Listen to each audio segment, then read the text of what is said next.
Hey guys, welcome back to my channel. I am excited today to talk to all my fellow people that are divorced. No, we don't want to be divorced. No one ever chooses to have that title a part of their life, but I'm excited because I've got some hope to share with you all from my experience going through divorce, and it's needed when you're going through something so devastating like that. And I want you to go away from this video feeling like, all right, like there's good things coming in my life, because there really truly are.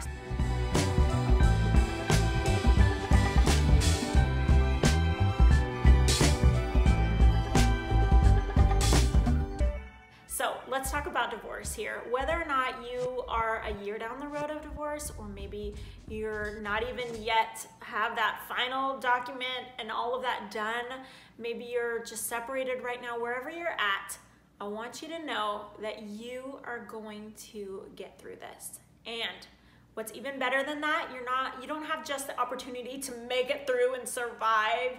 I know often it feels like you're just trying to survive and make it through, but you have the opportunity to come out of this situation as a much stronger, healthier person, someone who has risen to the challenge of life's difficulties and has grown in their trust and in their commitment to Christ. That is very much so possible in your life, because I have seen God do that in my own life.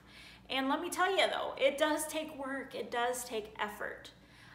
But you have a choice. We all have a choice, whether we're gonna be bitter and we're just going to let this one event in our life negatively affect us for the rest of our lives, or we can grow from that and we can use our story to encourage others, like what I'm doing here. You have the opportunity to do that as well in your own life. So the first thing I want to tell you about divorce is you are starting your life over, in a sense. Maybe it's a little different for you if you don't have children, or maybe you're a little bit later in life and you have, I don't know, you're more established in life already. But for me, when I went through divorce, it was like a starting over in life. Like, I feel like my life before that, as a married person, I almost feel like I was a different person. And I really had to do things from the beginning. Like, I was a stay-at-home mom before that, and I moved from a different state when I was separated from my husband. I came back to my hometown. And so I was really beginning life over again. I had to get a job. I had to eventually get an apartment. And you change even friendships a little bit sometimes. I've kept a lot of friends from before, but I've also changed friends in some ways. You just change as a person, and that's okay.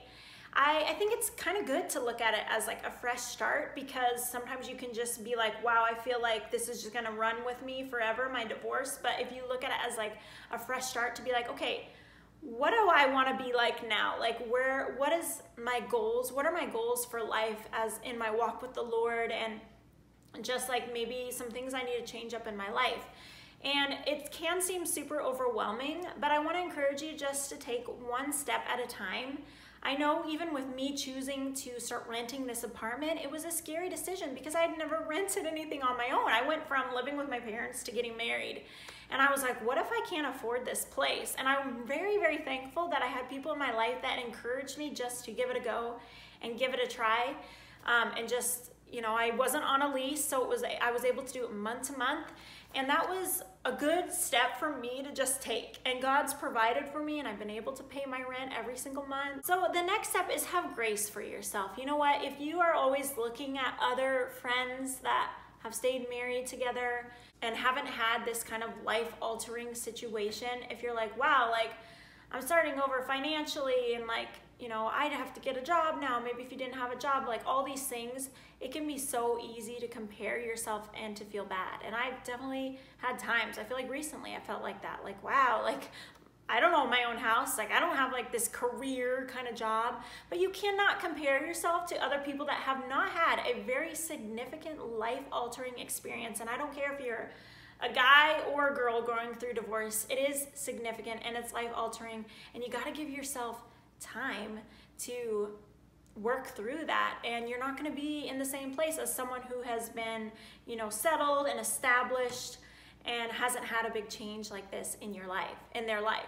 Another step I would encourage you to take is if you don't have other friends that have gone through divorce, it could be someone older than you, someone the same age, that is really helpful to have. Well, be careful, because you want to have friends that will encourage you and inspire you in your walk with God. You don't want to have friends that are just going to sulk with you, bashing on your exes and things like that. That's not helpful.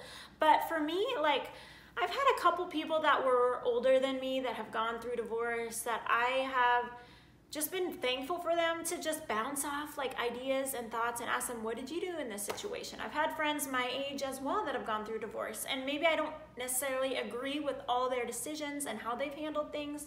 Maybe I would do things differently and they would probably do different things differently than I have done, but it's just nice to have people that get it, that understand it. And it makes you feel less alone. It makes you feel like, okay, there's other people that are going through this too, or have gone through this, and they've made it out on the other side. And it just means so much to have friends. And that leads me on to my next point is, if you're divorced now is the time to not run away from your past and be like, okay, I'm not thinking about that anymore. That was a separate part. I'm not gonna deal with that. I'm not gonna remember any of my memories. That's a really unhealthy way, I believe, to deal with divorce. It's a time for you to self-reflect, for you to take a step back, which this can be very painful, but take a step back and to say, what areas did I contribute to my divorce? No matter how your divorce went down, if it was more one person's fault or another, you were a part of the equation, and there were things that you did that you shouldn't have done. I'm saying that for myself. There's things I did that I shouldn't have done, and it's very painful to sit back and to be like, wow, I shouldn't have done that. Going forward, if I meet someone in the future, I want to not be like that anymore. But those things are very instrumental to you not taking that baggage into a future relationship.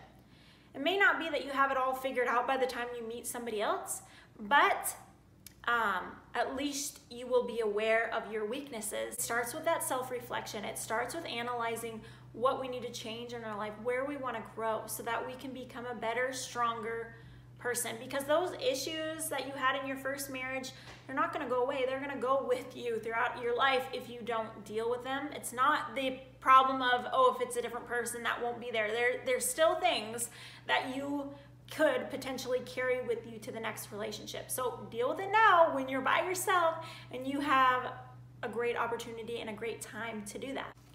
And that leads me to my last very, very, very, very, very, very, very, could I not say that more, important tip is don't rush into another relationship just because you're dealing with the heartache of loss and of divorce. Guys, that is the worst.